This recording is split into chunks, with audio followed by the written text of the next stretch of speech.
Do you want to know how to get into Johns Hopkins School of Medicine? Are you wondering what its curriculum is really like? How is it adapted to COVID? Tune in. Today you'll hear from its Assistant Dean for Admissions and Student Affairs. Welcome to Admission Straight Talk, the podcast dedicated to graduate admissions and helping you approach the application process thoughtfully and successfully. Your host is Accepted's founder and world-renowned admissions guru, Linda Abraham. At Accepted, our mission is to get you to that unforgettable moment when you read your acceptance email and shout, "Yes, I'm in!" Confident you'll be attending the perfect program to help you launch the career of your dreams. Welcome to the 392nd episode of Admission Straight Talk. Thanks for joining me today. I got a question for you. Will you be ready to apply to your dream medical schools when MCAS opens again in the spring? Will you be competitive at your target programs? Accepted's free med school admissions calculator can give you a quick reality check. Just go to accepted.com/medquiz, complete the quiz, and you'll not only get an assessment, but tips on how to improve your chances of acceptance. Plus, again, it's all free. Use the calculator at accepted.com/medquiz to obtain your free assessment. Today's guest, Assistant Dean for Admissions at Johns Hopkins School of Medicine, Paul White, attended Yale for undergrad, Georgetown for his law degree, but has worked in admissions both undergrad and med since 1988. Since 2012, he has served the applicant community as the Assistant Dean for Admissions at Johns Hopkins. He was last on Admission Straight Talk in 2016, and I'm thrilled he found the time to join us again now. Paul, welcome back to Admission Straight Talk. Thank you, Linda. It's a pleasure to be back. Okay. Can we just start out by you giving us an overview of the Johns Hopkins School of Medicine program, focusing on some more distinctive elements? Oh, absolutely. Well, first of all, I want to make a correction. Oh, I've actually been in admissions since 1979. oh my goodness. Whoa. And then I took a few years off to get my JD and went back to admissions I after completing my JD see. in 1986. So I've been in admissions almost nonstop since 1979. Wow. Okay. Well, I don't know. I got some dates wrong on your LinkedIn profile, but well, thank you for the correction. Wow. I'm a little older than that. Well, you got into admissions when I got my MBA. So, right. But well, thank you. Oh, no problem. Well, Johns Hopkins has a wonderful educational program. Hopkins is one of the schools that really pioneered prerequisites for medical school.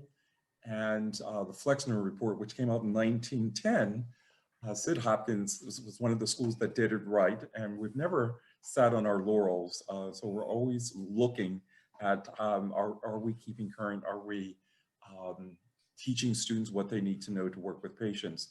So a few years ago, I will say easily 12 years ago now, Hopkins completely revised the curriculum and made it more focus on the social determinants of disease. So we incorporate that throughout the curriculum. When our students come to Hopkins, you have a course that begins right after orientation that focuses on healthcare disparities. And there are several intersession courses you'll have between the major components like anatomy and so forth that you're studying, but the very first one focuses on healthcare disparities, brings in someone from the community and talks about their issues and so forth. We also have our students do an ambulatory longitudinal clerkship later in their first year, which gets them out into the community and working alongside a physician who works with patients from underserved populations. And then continuing with that, we integrate throughout the curriculum the social sciences, ethics and public health, and interprofessional education. We give our students opportunities to do research. Many of them have already had research prior to coming to Hopkins. Although it's not required, I would say easily 95, 96% have had research prior to their matriculation. But by the time they graduate from Hopkins, easily 99% will have research, and nearly 99% will have a publication by the time they graduate from Hopkins. Impressive. So that has really strengthened the profile of our students, which was pretty strong to begin with, but it has really made our students that much more attuned to what's going on in the world and ready to address it using scientific methodology. Okay, fascinating. Okay, so when you talk about a longitudinal ambulatory, I guess, right? What does that actually mean in terms of what are they doing? Well, it's more, think of it as advanced clinical shadowing. Okay. They're actually in the community working with a physician, but rather than being a pre-medical student, they're actually medical students. And it is something in which they are evaluated on as part of the curriculum as well. So are they seeing, let's say, a patient, the same patient suffering from diabetes, for example, or hypertension? Or? Depending on who the physician is seeing as part of the clerkship. That's why it's several weeks rather than right. a two-time event. Exactly. Okay. And just moving on from there, what's a common misconception about Johns Hopkins Medical that you would like to dispel? Well, the only thing we're interested in is research. That is a misconception that can impact how someone is viewed in the admissions process. One of the things that we're charged with, even though I am not a physician, I'm a lawyer by training, I want to make sure that the students who come to Hopkins have a strong commitment and interest in patient care. So we look for students who've had meaningful patient interactions prior to applying, not something they hope to get once they're in medical school. And if they haven't had that, they've had research, that's great, but the research has to involve some type of patient care. And most of our students who are successful in our admissions process have had significant clinical interaction. And that goes well beyond shadowing. I'm talking about actually interacting with patients as sometimes as scribes, but oftentimes as actually in a position where they interact on a regular basis. Mm-hmm. Right.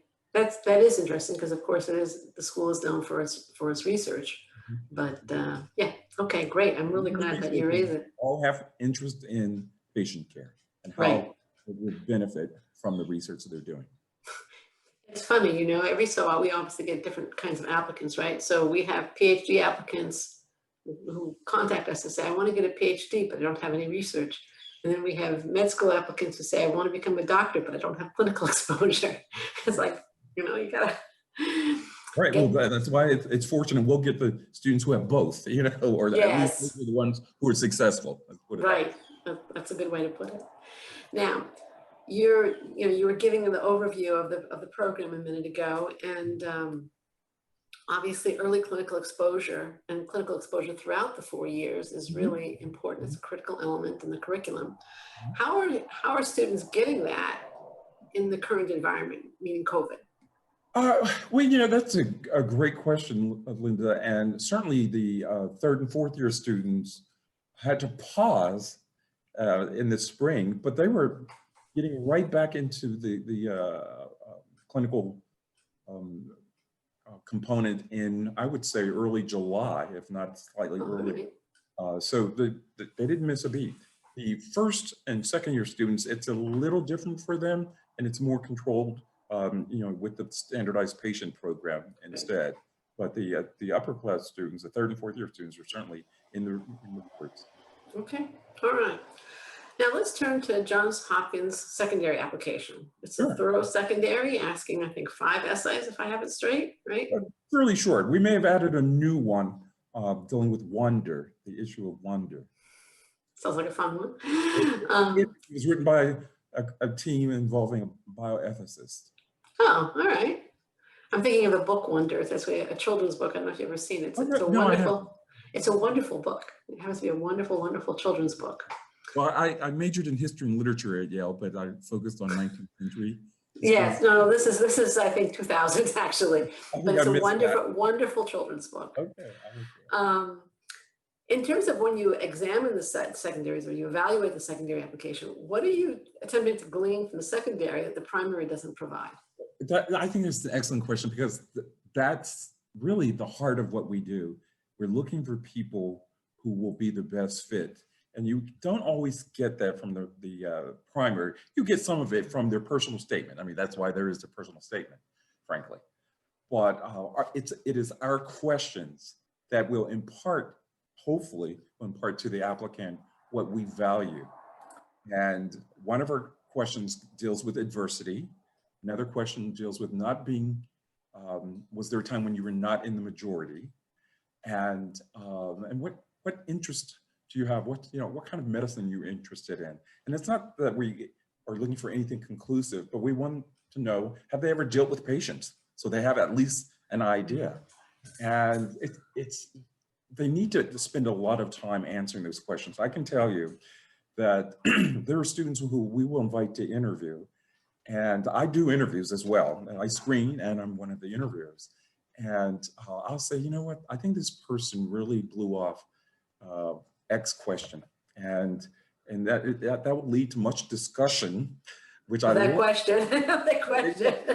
So, I think Paul's right, or I think you're being harsh, or, well, it's there, but where is it? What's the answer? So I think people, I've had applicants tell me, I love your questions, the essay questions on the secondary. And, we have some questions in our interview that get at what we value as well. Does Johns Hopkins have any automatic screening of secondaries? No, not at all. It would make life easier, I think, but as long as I've been with Hopkins, we have never done automatic screening. Every application is reviewed. I probably read 40% of the applications, but everyone is read by two different people. Okay. We actually were able to, we made some major changes in our review process this past year, and not knowing that there'd be a pandemic, and we decided to go ahead and plow through with it, and it's not been easy, I can tell you that, Linda, but we're still on track. But this is a crazy year, and maybe we can talk about this, but our applications are up almost 25%. Oh, wow. Applications, right. Well, they're up nationally about 17% to medical students. And ours, all right. Even among our peers, our increase is outpacing those. So it's been really interesting. And the deadline just passed for the primary, but the secondary one is not until November 1st. But yeah, we're going through, excuse me, every application. And I can tell you, I doubled the number of screeners, and these are people who've been veterans of the admissions committee, but they've never had to screen. And there are 3 of us who are screeners out of a dozen who've been on this committee for, I will venture a guess, 20 years or more. And I'm one of them, so. Yeah. So when you say you're screening, are you screening like just to see who's going to be considered for the interview, or do you actually? Yes, to be considered for an interview. So we call them screeners. And that's the first review. We screen every applicant who submits a verified AMCAS application from whom we receive the secondary. So we don't just base it on their primary, it's on the completed application. And we don't just, we truly use and believe in a holistic review process. So that includes the MCAT as well as the academic record, meaning the coursework they've done as well as their performance or GPA in those courses. But it means that there are no cutoffs. There are students who I will say no to, but the other reviewer says yes, and it automatically goes to a third reviewer, okay?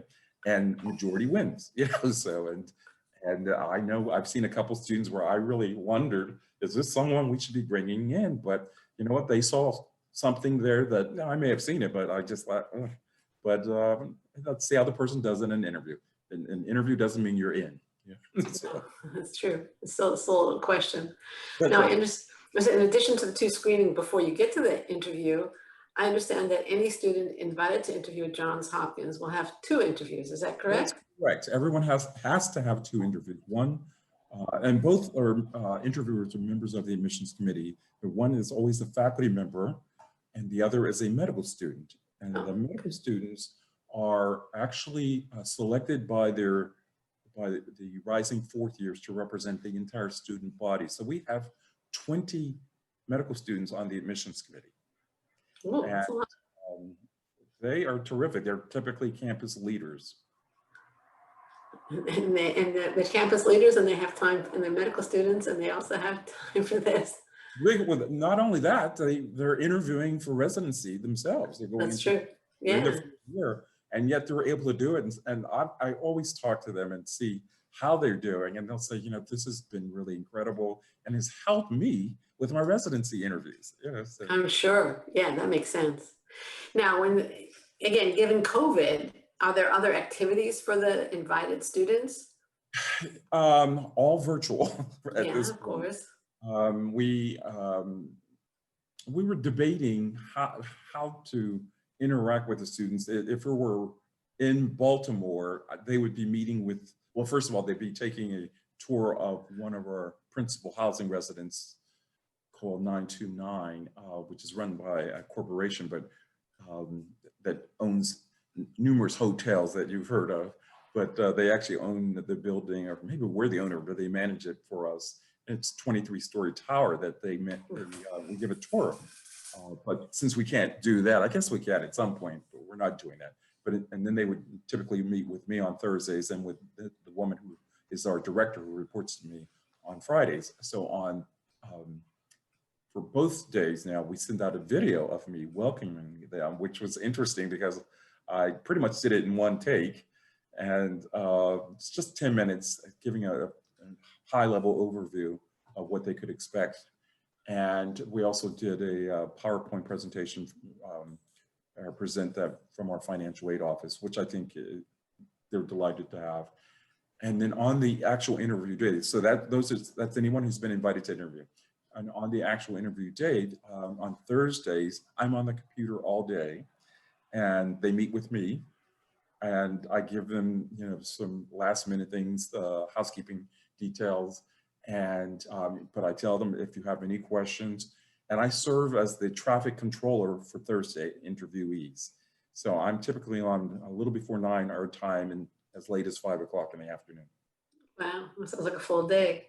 It is, well, I've been surprised, even though it is eating up my entire day, I'm able to review applications online. So I'll do that in between, while people are doing their interviews. I'm like, oh, yeah. I've got 45 minutes before, Right, and I'm sure you can review an application pretty quickly. Yeah, I can actually. All your experience, For almost 40 years, right? Yeah, yeah.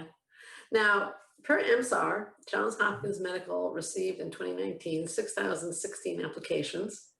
And you just said that you're up, I think you said 22%, so that's 20, well, right now 24 plus. So we're at just under 7,000 applications. Wow. Okay. Because last year, so that was a little, 2019 probably was 2 years ago. Right. Yeah. And last year we actually saw a decrease, and we were puzzled about that. It was around 5,600 applications, and this year we're over 6,900 right now, and they're still being processed, the ones that met the deadline. So we made it 7,000. Okay. For class 120. Yeah, that kind of is my question. Okay, so you got all these apps coming in, you're up dramatically, and I think in 2018 you were only at 4,766. So even that year you saw a big leap. And again, 2019 numbers that I was looking at said that you interviewed 657 applicants and matriculated 120. So obviously when you get to the interview stage, statistically at least, your chances of acceptance go up dramatically. Yeah, you go up dramatically. Well, last year we actually cut the number of interviews to about 574 for the MD program, okay, and roughly 90 for the MD PhD. So this year will be, my guess is it'll be similar to last year, approximately. Really? Oh yeah, yeah. I know I've talked to some of our peers to see what they were going to do because they're experiencing an increase as well. And one school said they felt like they needed to increase the number of interviews. Well, frankly, we could take out of the 574 that we interview, we could easily admit 300 of those. So I don't see the need to increase the interview numbers, but keep my eye on who's accepting our offer.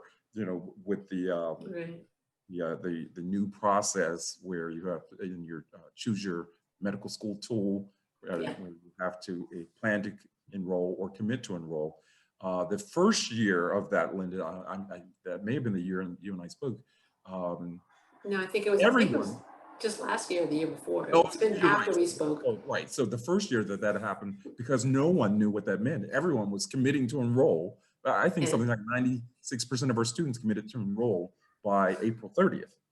This Right. past year was the second year, and they got a little wiser. And I would venture to guess maybe 50% committed to enroll, and others plan to enroll. Now, you can only plan to, once you commit to enroll, you can't stay on a waiting list. Right. You can't change your Plan mind to when you enroll, start. you Yeah. can.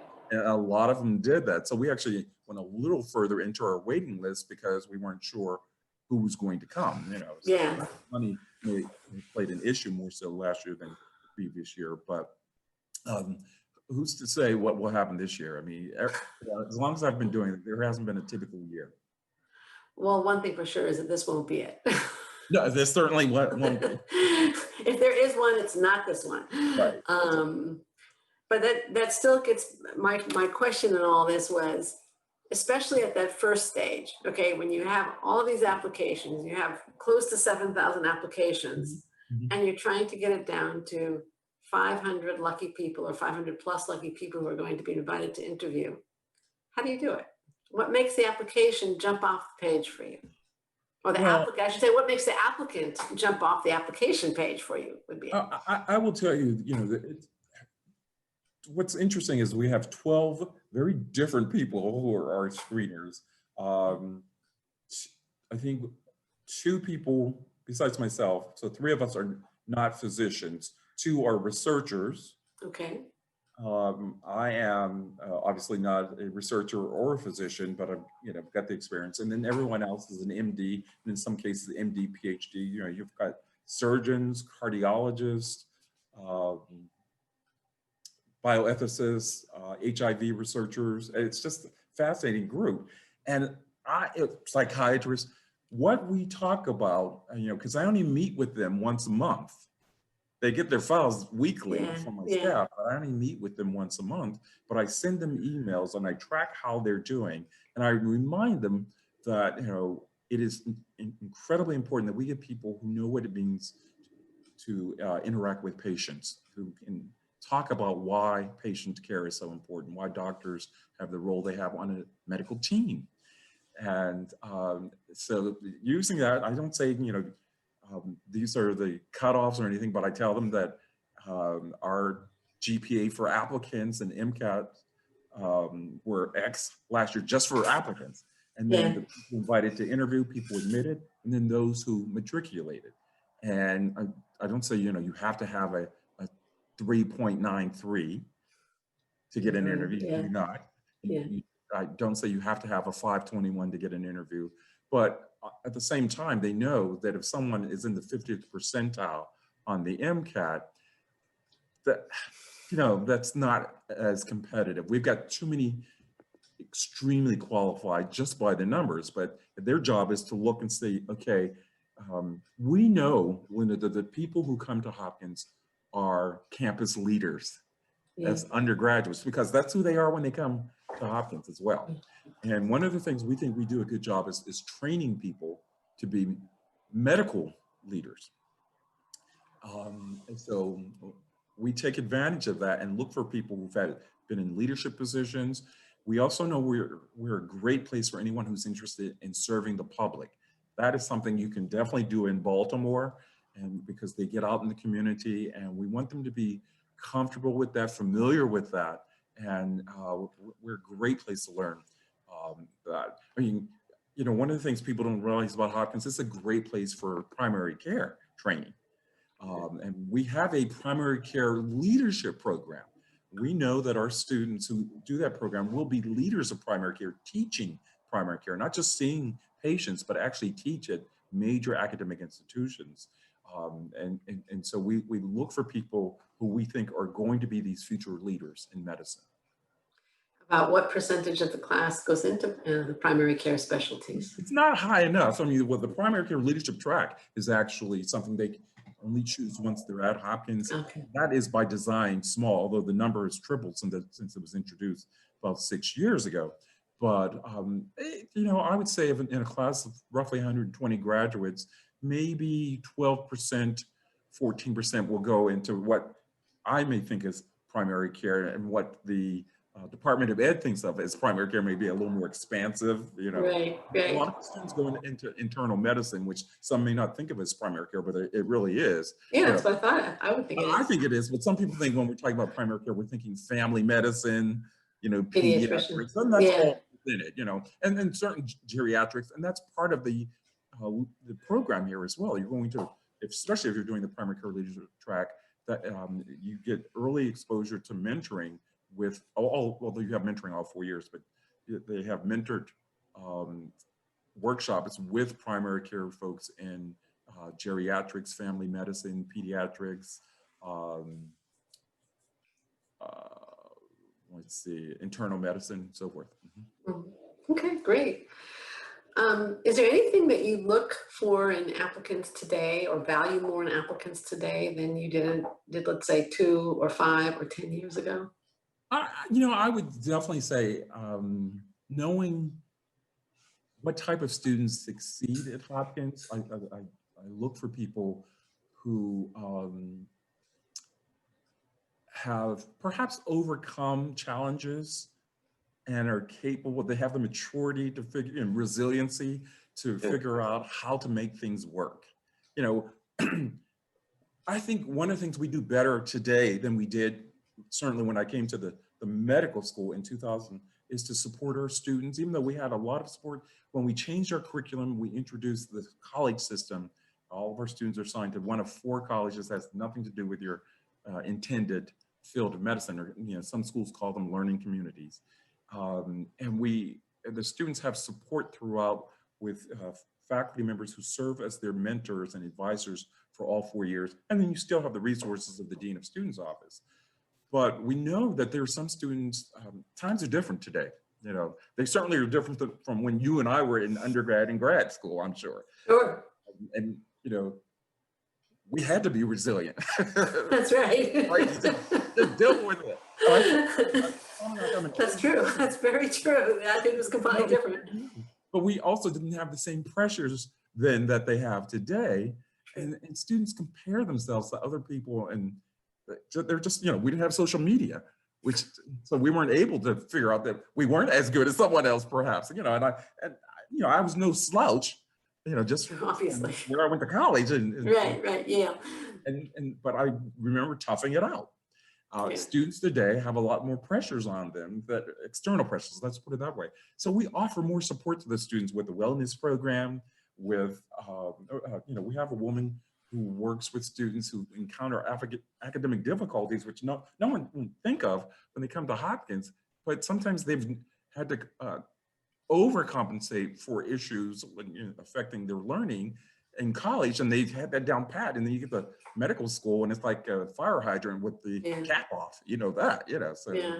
And this woman has done a great job, and it's just a handful of students, but that kind of support means a lot. And those are things that, I'm not saying that we look for that in the application, but if someone is clearly expresses an unease with asking for help, they're not going to get very far.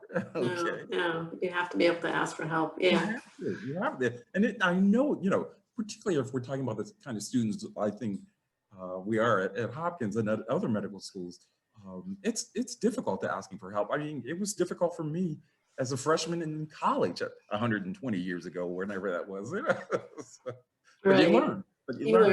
You learn to ask for help. That's right. Yeah, but I think resilience is certainly a quality. I think that in many areas, graduate schools, medical schools are looking for more in students. That's right. It's okay to fall. It's how you pick yourself back up. Exactly, because that's what you have control over.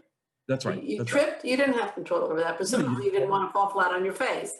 But how you get up and what you do after that you do have control over. That's right. Yeah. All right, let's go back to the application process. I mean, I could talk to you about this stuff for a long time, but I think we have to get back to the application process. Oh, yeah. How do you view letters of intent or correspondence from waitlisted applicants? Don't pay any attention to them. Okay. That happens. Otherwise, you know, that's it. We want there to be a level playing field. And if you're interviewed, that's your shot. Okay. And the way we do our admissions process is that we have a vote at the meeting, meet twice a month, and we don't even tell the admissions committee how someone is done. Maybe 3 months later, 3 of us will sit down and review the transcript of the meetings and the scores. Let's put it the vote scores. That dictates who gets in. Now, and that will dictate how many we think we can, how far we can go. We know our yield will be X%. So we want to be careful not to load it up with people who were fortunate enough to be discussed earlier, because we notify people in 3 rounds, depending on when they interview, December, end of January, end of March. And yet the percentage of acceptances is about the same relative to however many were interviewed. Let's put it that way. Right. And if they were discussed and they're placed on the waiting list, once we know we're going to use the waiting list, we go by their initial voting score. And an additional letter means absolutely nothing to us. So I don't welcome them at Hopkins. I know that's probably heresy compared to some medical schools. No, it's fascinating because it's the schools run the gamut. They do. And as I said, we want there to be a level playing field. And I also know a letter of intent is not a contract. No, of course not. They may be sending it to numerous other schools. Right. Yeah. And update letters are viewed as letters of intent, right? I will accept an update from someone who's interviewed. Post-interview, they can submit, and I tell them that's part of their orientation when I meet with them on my Thursdays, or when Val meets with them on her Fridays. Other than that, I don't track anything. So if someone says, here's some information, I've applied, I will tell them. I have a standard email now that I send, thank you very much, but unfortunately, we're not able to retain this, but if you're invited to an interview, you'll be given information as to how you may upload the information, because I want it to go to one person, because that person will keep it. She's the repository of all updates, and I'm afraid if they send it to me or to someone else, that we won't know. And we only do it for those people we've invited to interview. And that makes sense. Otherwise, then keep in mind 7,000. So. Yeah, I know you couldn't do it. That's right, exactly. I at this time, it's today. It's October 20th. This show is going to end in November. But at this time of year, I almost always get calls, frequently from parents, less so than from the applicants themselves. And the call goes something like this. And indeed, about 3 weeks ago, I got this call from a father. And the father was, my son applied to 20-something schools, top schools. He has great stats, high MCAT, high GPA. He has clinical, he has research, everything. Everything looks great. But we haven't heard anything. Right. What should I do? Should we start preparing for next year? Should he apply to additional schools? This kind of thing. Well, go ahead. So anyway, in this particular case, and this happens every year, and it almost always goes the same way. I'll tell them, look, I get these calls every year, and they usually go like this. You got to wait. You just have to wait. Okay? If the school doesn't accept letters of intent, I would just wait, because I get these calls every year, and usually if I follow up a couple of weeks later or a month later, they'll have gotten interview invitations. So sure enough, with this particular call, same thing. All right, I'll wait. I'll talk to my son and I'll wait. 2 weeks later, I get another email from the parent. I don't want to wait anymore. I want him to apply to additional schools. What can I do? So at this point, I said, okay, here's what you can do. Right. Well, and then I got a letter before they could do it. No, then I got another letter. The son didn't want to do it. So the son didn't want to do it. The parent didn't have access to the records, so nothing happened. And then I got a letter. He got 2 invitations to interview. So, well, 2 things I was going to mention, Linda. Yeah. One is that we tell them not every medical school has the same process. There's some schools that will encourage an early application. Absolutely. Some really encourage updates. Encourage it. You're absolutely right. We're not one of them. Right. And because I'm basing it on historical data, I can point to where we see the application process and the influx of candidates and so forth. So why would I go out with more offers early in the process when I know that I'm going to see some great folks later as well? So we don't, first of all, we don't get the verified application until any other year. The last Friday in June this year was a little different, of course. Yes, a little. 10 days later, I think, this year, but normally it's, the last Friday in June. We would take a couple of days and then send them access to our secondary, and we use the AMCAS secondary now through WebAdmit.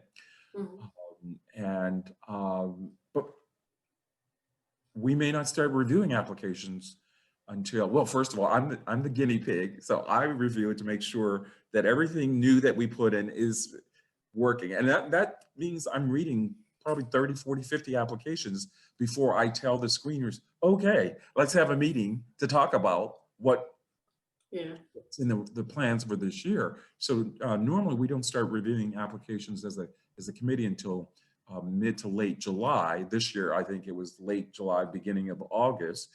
Interviews, we were right on time with interviews. We're actually in our 9th week of interviews, Linda. So Whoa. I know.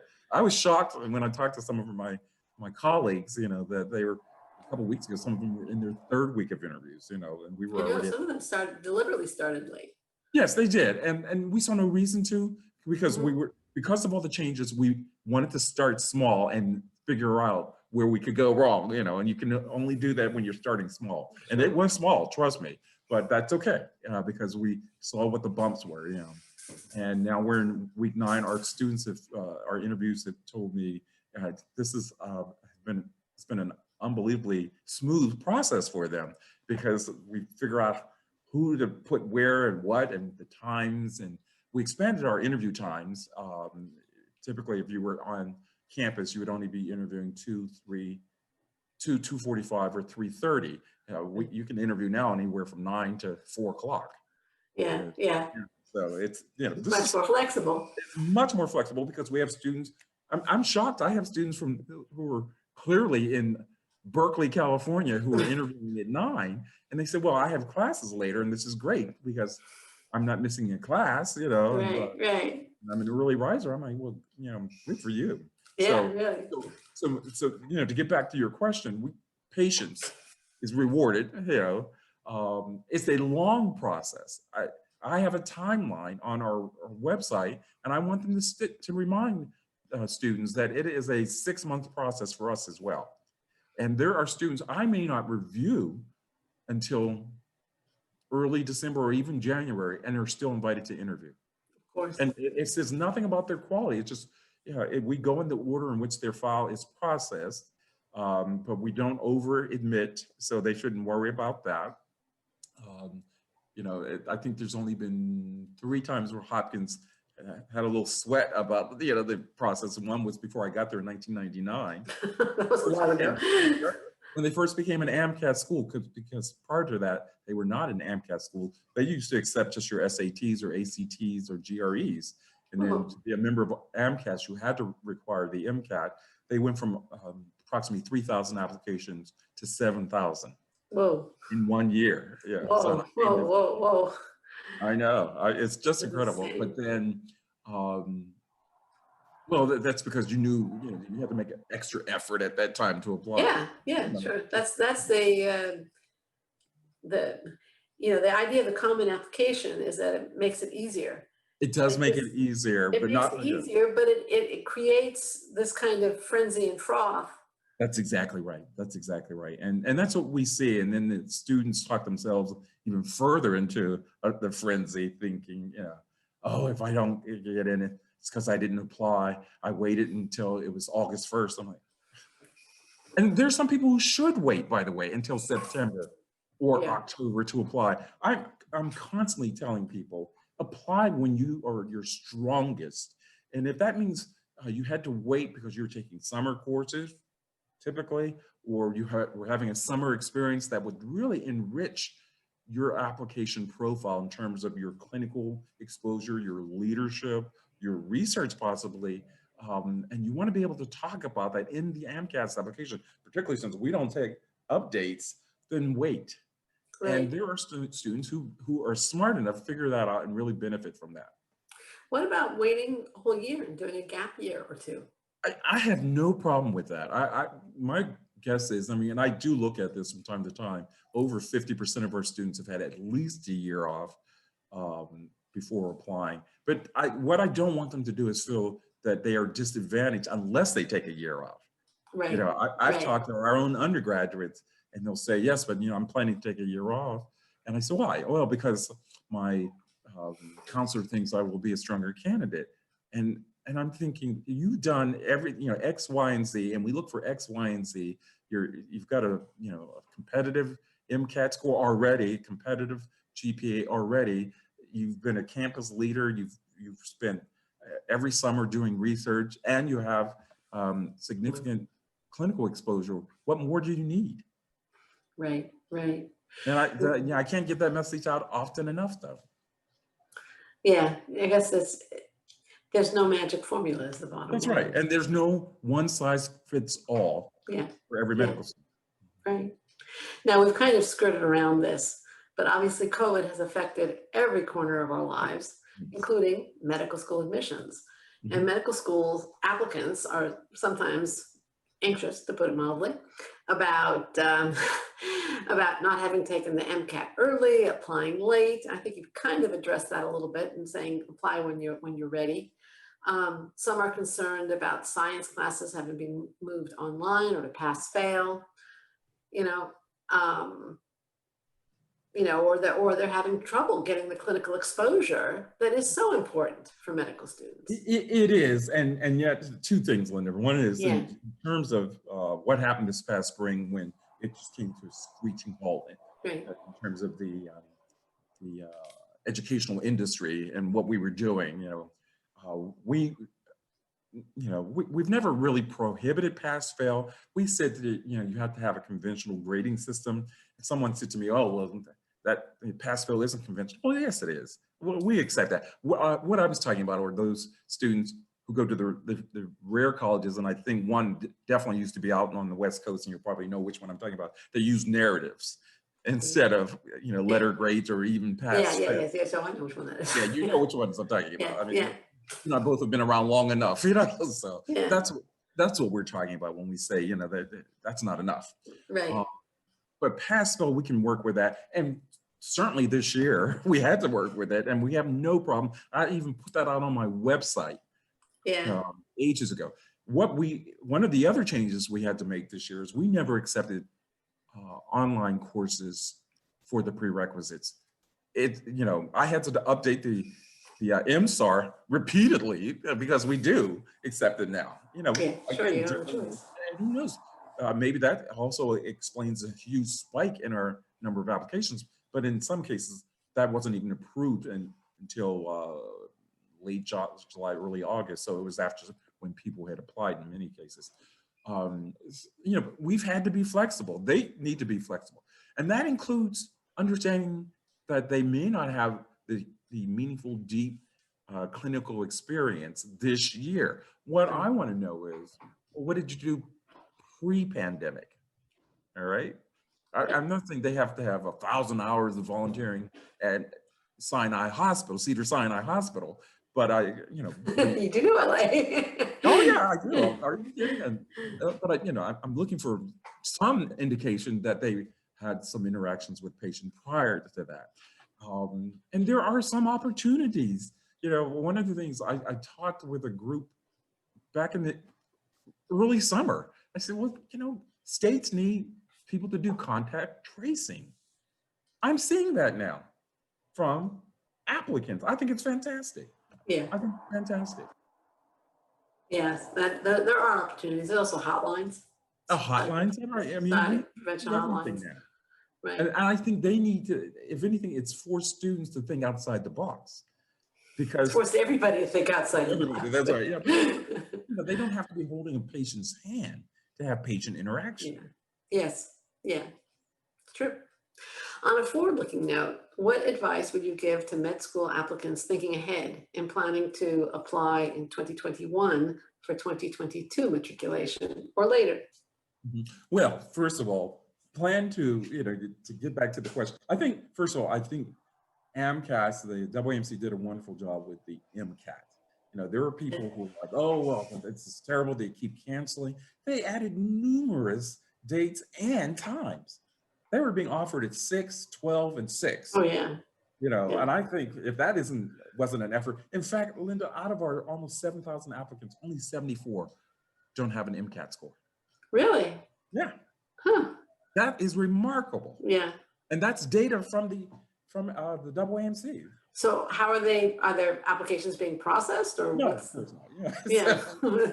But because I say we require the MCAT. Right. And right. I moved by a couple of weeks the deadline by which they needed to take the MCAT examination. But what I'm not doing is moving it to January. We're almost done at that point.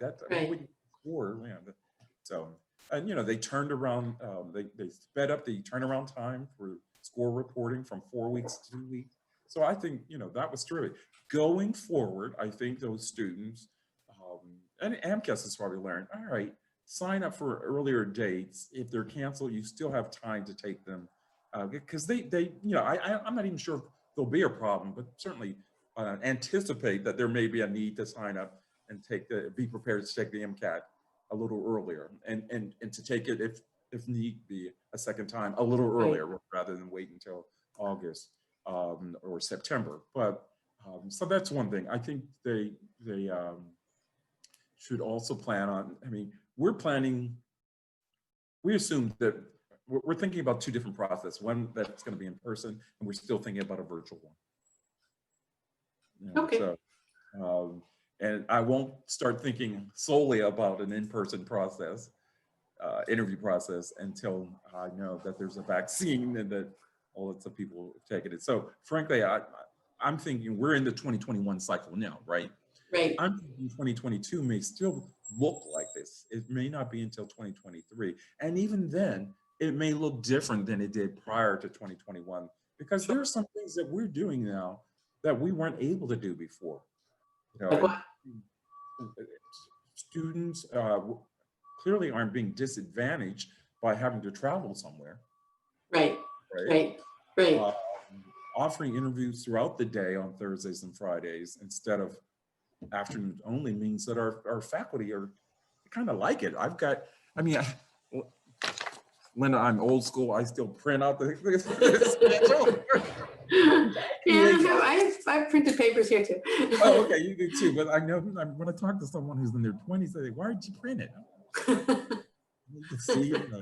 But I've got 1, 2, 3, 4, 5, 6, 7, 8 interviewers this Thursday. Normally, I might have 5 people interviewing. Right. And now I've got 8. Some of them are only doing 1, but hey, that helps, Sure. And one person has started at 9 o'clock. And I remember admitting her as a student, and now she's on faculty and has been for several years. It's mind-boggling. Some people were interviewing till 4 o'clock. Right. Wow, that is something. All right. It's given us flexibility, frankly. Yes. Yeah, and I think Zoom everything is like, you have to hear with it, but it does enable some things that you couldn't do before. Or you could do it, but at a much lower cost. Yeah, because we were doing Skype. Yes. Now, that's something you haven't heard in a while, probably. We were doing Skype interviews. Typically, though, the people who were doing Skypes were on scholarships, fellowships, and so forth out of the country, and they were in England.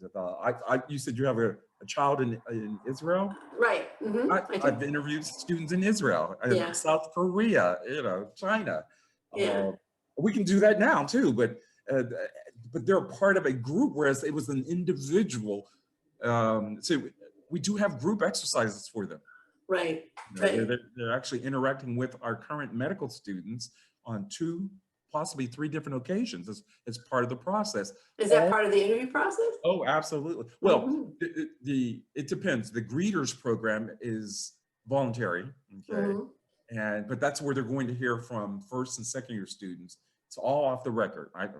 Unless someone says something really stupid, I should know anything about it, right? Right. The meeting with our underrepresented students is all off the record, and that's voluntary, by the way. the afternoon sessions with our fourth years who are members of the admissions committee, and one of them may be your interviewer.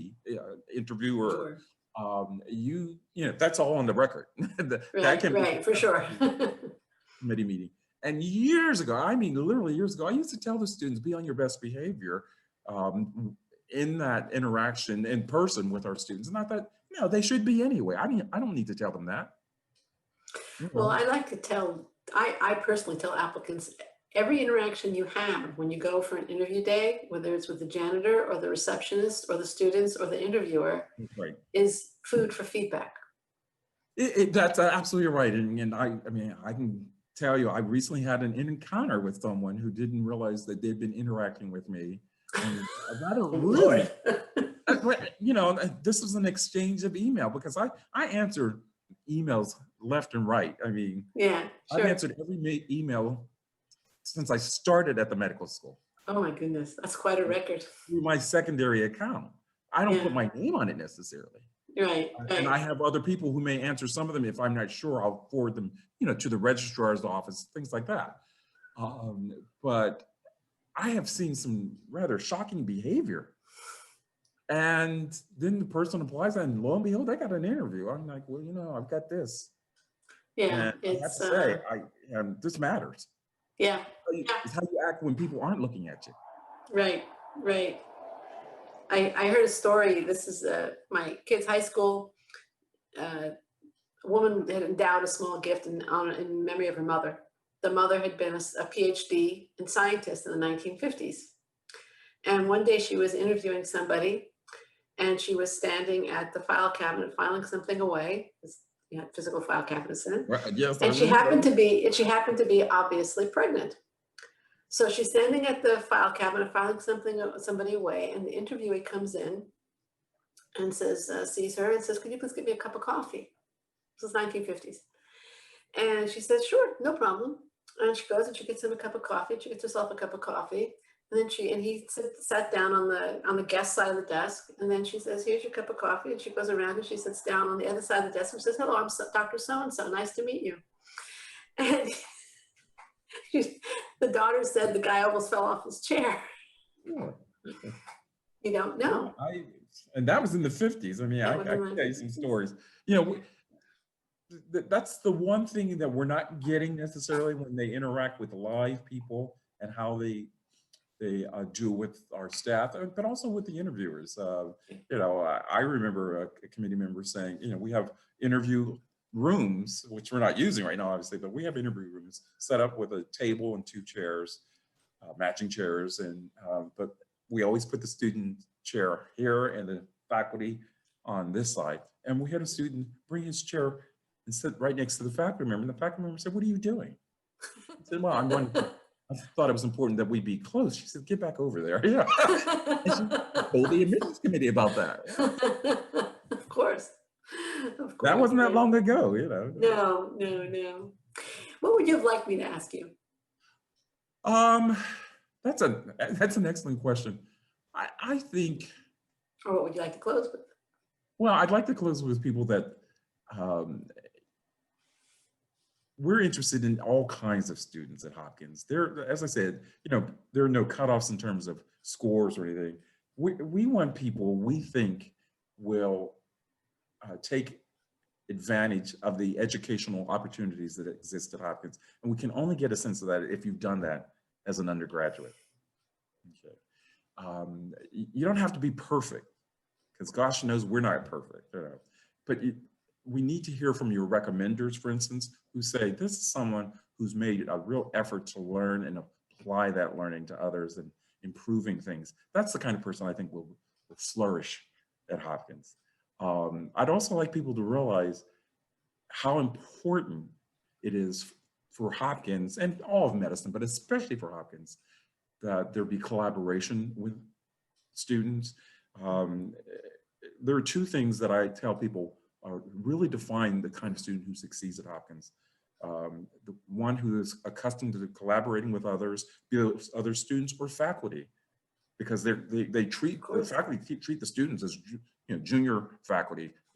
We want to teach you, so you're going to succeed and take over from us. And the other thing is what helps our students to stand out is their entrepreneurial spirit. And I mean that in the best sense of the word. I mean, they really are creative and dynamic and coming to decisions as in a group setting. And I think if people think of Hopkins that way, that may dispel anything they may think of or have heard of 30, 40 years ago. Because I have to tell you, Linda, I mean, I've been with the medical school, affiliated with the medical school, it feels like forever, but going on 21 years. Yeah. And I remember in our discussions early on, I'm thinking, okay, where's the uptight, whatever? We didn't see them. Part of that is because the screeners do a pretty good job of weeding that out, you know. Right. Out of an application. But we know that the students who succeed at Hopkins are the ones who are accustomed to working with other people. Well, medicine is a team sport at this point. It's a team sport. It's so different than it was 40 years ago when, you know, I'm the doctor and I make all the best decisions. Really? You know, people hear that now and they think that's what a bizarre thing to say. And yet I want to check it on the internet first. Yeah, right. That's right. No, but you know, I think if people realize that at Hopkins, it's about being a member of a team. Yeah. Or one of our committee members, and I wrote it down.